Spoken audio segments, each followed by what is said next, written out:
திமுக அரசை விமர்சித்த அதிமுக. ஸ்ரீபெரும்புதூரில் 500 பேர் கண்டன பேரணி.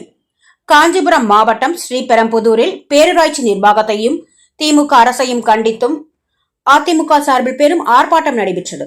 மாவட்ட துணை செயலாளர் பேந்தூர் செந்தில் ராஜா தலைமையில் நடைபெற்ற இந்த நிகழ்வில் முன்னாள் அமைச்சர் பி சோமசுந்தரம் மற்றும் கழக கொள்கை பரப்பு செயலாளர் வைகை செல்வன் உள்ளிட்ட பலர் கலந்து கொண்டனர். பேரூராட்சியில் பாதாள சாக்கடை பணிகள் மேற்கொள்ளப்படவில்லை என்றும், புகழ்பெற்ற ராமானுஜர் மணிமண்டபம் திறக்கப்படாமல் இருப்பதாகவும் அவர்கள் கண்டனம் தெரிவித்தனர்.